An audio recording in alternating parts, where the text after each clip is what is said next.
Welcome back, future medicos. Candidates who are participating in MCC All India Counselling so far might have realized there are a lot of problems in the counseling system.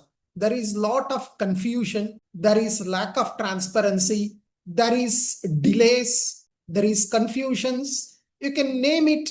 You have the problems that comes with the MCC counseling. In this video, I'm going to specifically discuss about three major issues where I believe MCC lacks transparency.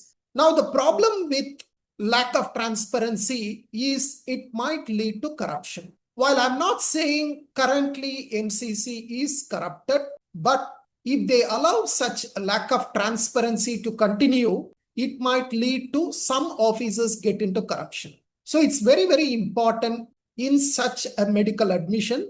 The details are provided with clarity. There is always a transparent process that is followed without anything hidden from the public. So in this video, I'm going to talk about three issues. The first issue is where MCC has allotted more seats than what is available in a medical college. The second issue I'm going to talk about is there is a data mismatch between the number of candidates allotted to a college and the candidates joined the college. For example, if there are 20 seats allotted, the joining data shows, let's say, 25.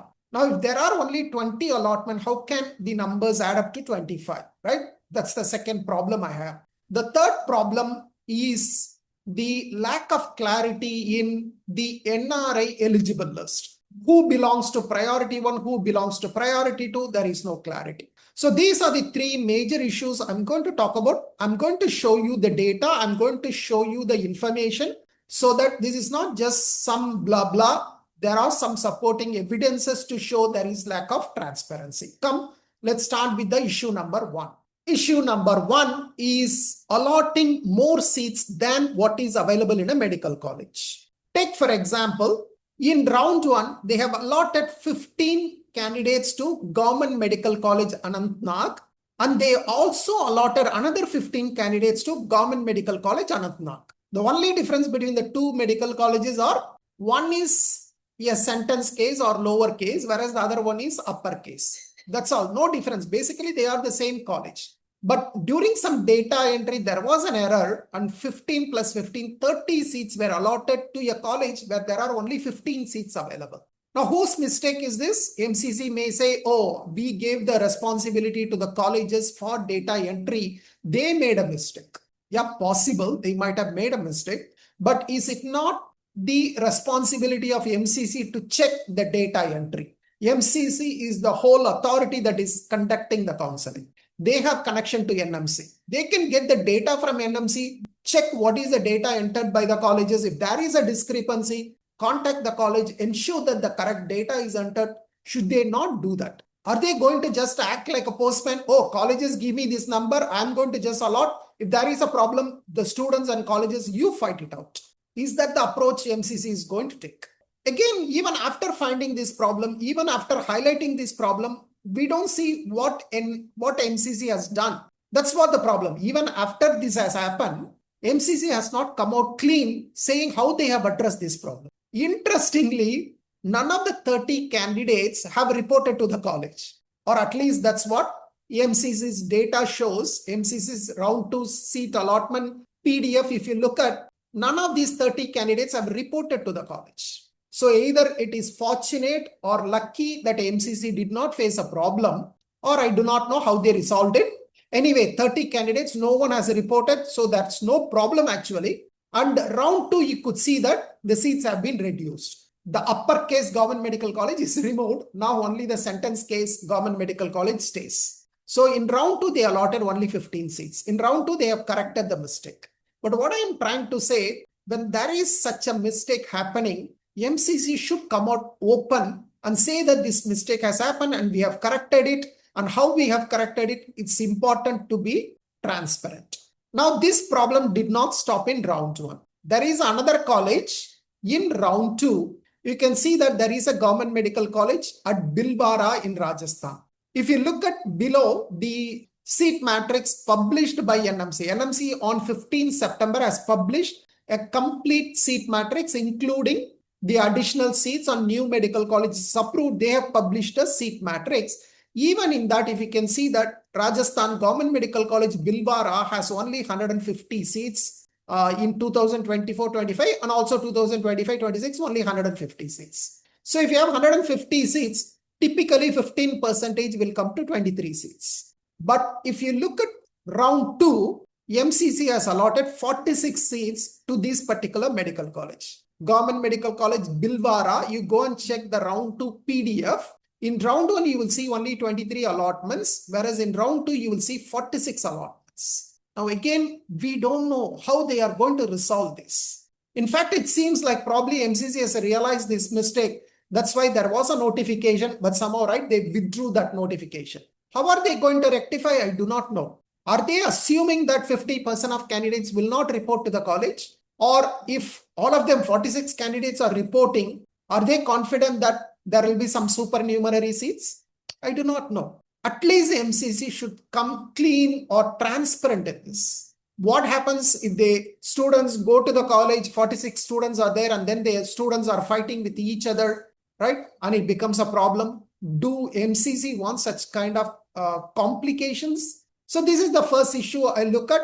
I think in the future, MCC should have a foolproof system that colleges do not enter extra seats or colleges do not report lesser seats. There should be a separate mechanism that checks what the colleges are entering. They cannot blindly assume that whatever the college is entering is correct.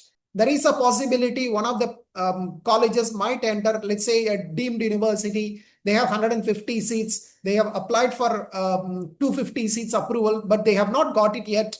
But let's say they update the data as 250. Will MCC allot 250 seats? What happens to the other candidates? Right. So it's very important for MCC to ensure that such things do not happen in the future. The second issue, this is one of the major issues for me, seats allotted outside counseling. Do MCC allot seats outside the public counseling that is happening? We know round 1 has happened, certain seats are allotted. We know round 2 happened, some seats are allotted. Are there any seats that are allotted outside the counseling between round 1 and round 2 and not publicly informed to the candidates? That's what I'm going to show you some data. So I have taken some examples. I have not done the complete analysis. I have not taken all the colleges. I could not do that. I've taken just the NRI allotment in deemed universities, and I checked the round 1 allotment, and then I checked how many candidates reported, not reported, and seats surrendered, right? So basically, if you look at the first example, which is Amrita Kochi, there are 20 candidates allotted in round 1. 20 candidates allotted to NRI seats in round 1. 16 of them reported to the college. That means they have joined. 4 candidates did not report. They took the free exit. Anyone surrendered the seat? No. So basically, 20 seats are allotted. 20 candidates are given seat. 16 have joined. 4 have took the free exit. So the numbers are adding up. 16 plus 4, 20, 20. Right? So where did I get this data? Of course, the number of allotment, I took it from round 1 PDF. How many candidates reported? How many candidates not reported? How many seats surrendered? This information is provided by MCC in the round 2 seat allotment. So the data is taken from MCC. So Amrita Kochi, there is no problem. Let's look at one more college. Amrita Faridabad. 2 seats allotted. Both of them reported. So there is no mismatch. Perfect. One more example. BLDE Bijapur. 16 seats allotted. 11 reported to the college. 5 not reported. Took the free exit. Again, the data is matching. So far, 3 examples perfect. Now let us move to one more college where there is a problem. Let's take JSS Medical College, Mysore. 38 seats were allotted. 23 reported to the college. 13 not reported. 1 candidate have surrendered the seat. Now look at the count. 23 plus 13 plus 1 will add up to 37. While there are 38 allotments, MCC is giving data only for 37. Where is that one more candidate? What happened to that one candidate who got a seat allotment, but he or she is not shown in any of the data? That candidate did not report. They were also not reflected in the not reported. They were also not reflected in the seat surrender. So there is a mismatch. Okay, one more data. Look at KS Hegde Medical College. 38 seats allotted. 31 candidates have reported and joined. Okay, 31 candidates have reported and joined. They say 10 not reported. So look at this, right? 31 plus 10, now it becomes 41. While there are only 38 candidates, how this number can be 41? Right? So there is some mismatch. If 10 candidates have not reported, that means the reported should be only 28. Or if this reported data is correct, 31, that means the not reported should be only 7. But MCC is doing something. I think they have allotted 3 seats outside the counseling. And this is not publicly displayed. Once again, I'm not suspecting anything. I'm not saying this is corruption, because I know some candidates have been allotted seats through some court judgment. So it's important for MCC to come out clean and publish this information on their website so that everybody knows, okay, this candidate has been allotted to this college because of so-and-so writ petition, so that it is very clear. Otherwise, yes, there is a possibility. Yes, 3 candidates might have come through a court judgment, but somebody inside MCC, some officer sitting there, he might do some corruption and he might introduce a 4th candidate and nobody will know. While I'm not currently saying that MCC is corrupted or they are allotting seats in a corrupted way, there is a possibility that corruption may seep in if it is not displayed in public view. Once you start hiding something, there is always a possibility tomorrow somebody will do a backdoor entry, right? So this is in KS Hegde Medical College, where there are 3 candidates who got an allotment outside the counseling, I believe. KMC Mangalore, again, the numbers are not matching. 37 allotted. But if you look at the reported and not reported, you get 38. KMC Manipal, 38 allotted, 36 reported, 6 not reported. So if 6 not reported, you should have 6 vacancies for round 2. But if you look at the round 2 vacancies, there are only 2 vacancies. So what's this, right? So there is a problem, right? There are 4 numbers, 4 seats are not matching. The 4 seats could have been allotted outside the counseling, right? So similarly, Sri Ramachandra Medical College, 25 versus 26. 1 seat is not matching. Symbiosis, 17 versus 15. Here, there is a shortage. We don't know where the 2 candidates. Probably, I believe the 2 candidates from here might have joined one of these colleges. Maybe like from Symbiosis, they might have moved to, let's say, KMC Manipal or KMC Mangalore or KS Hegde. There is a possibility. But unless MCC comes clean and publishes this data, it becomes very difficult for us to know. And then Enepoya Medical College, again, or 1 candidate, we don't know what happened to that candidate. So it's very important for MCC to come clean and publish all the data in the open forum so that people can track and ensure that there is no corruption happening. If everything is hidden in the public view, then it becomes a problem. Okay, so this is the issue 2. Let's move to the 3rd issue. The 3rd issue is related to the NRI. Of course, NRI, I have spoken in another video where I said that MCC was completely incompetent in handling the NRI category this particular year. And there is no lack of clarity in NRI eligible list. Who gets eligible, who gets rejected, there is no clarity. As you all know, MCC has introduced this priority 1, priority 2 concept this year. It was suddenly introduced. Which is good or bad, that's a different discussion. But there is this new category, priority 1, priority 2. And in this document, they clearly says priority 1 means NRI candidates or children of NRIs. Priority 2 means 1st degree relatives, 2nd degree relatives. Now, again, there is no clarity between what is 1st degree relative, 2nd degree relative. There is so much confusion. Okay, for this particular video, let's not get into that. Let's stick to priority 1, priority 2. Now, let's say I am a parent who is an NRI, I am sponsoring my child and I am applying for this NRI conversion. I am assuming I come under NRI priority 1. But unfortunately, when the seat allotment happens, I am treated as NRI priority 2.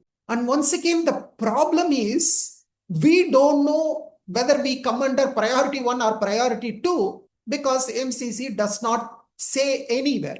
For example, if you look at the NRI list of eligible candidates published by MCC, They just say these roll numbers and these candidate names are eligible, but they never say whether that particular candidate, let's say the first roll number, do they belong to priority 1 or priority 2? It's not stated. They are keeping candidates in dark. There is no transparency. They are not saying, right, okay, this particular candidate goes under priority 1, this candidate goes under priority 2. Only when seats are allotted, you need to do a lot of investigation and see, right, if I get allotted, then it's easier. I see that my name reflects priority 1 or priority 2. Let's say, for example, I have applied for a particular college. I did not get a seat. Now I do not know whether they have considered me as priority 1 or priority 2. Then I need to check all the candidates who got allotment and then see what is their priority. Then I need to check whether my rank is above them or below them. And then I need to find out what MCC is treating me as. So it is complete lack of clarity in the eligible list. Yes, when they put an eligible list, they should also put the third column saying that this candidate is eligible for priority 1, this candidate comes under priority 2. Without showing that, again leads to problems. There might be corruption. Somebody inside MCC could play around with this priority 1 and priority 2. They could make a candidate who is eligible for priority 2. They might put them as priority 1. They could also put a candidate who is eligible for priority 1 as a priority. There is a possibility. Right? I'm not saying it is happening again. There is a possibility that you might introduce corruption. So it's very important for MCC to come clean on this. There is no point of doing it before round 1, before round 2, before round 3. Just do it one time, proper, clean, transparent. Ensure that everything is taken care of. Do it well in advance. Once the NEET results come out, the candidates know their score. They know whether to apply as NRI or not. Then give them like 2 weeks time to apply. And then you take 2 weeks to process. Then publish a list clearly. This is the roll number. This is the candidate name. This is the eligibility. It becomes much more clear. And doing it in every round is unnecessary. And it's also taking a lot of time for MCC, as well as it leads to a lot of anxiety for students. These are all the 3 issues I wanted to highlight in this particular video. Tell me, what is your opinion? What do you think? Do you think these are all major issues? Or do you think, oh, these are all something, right, we no need to worry about? So I will look at the comments and see what's your opinions. Thank you very much. Bye-bye.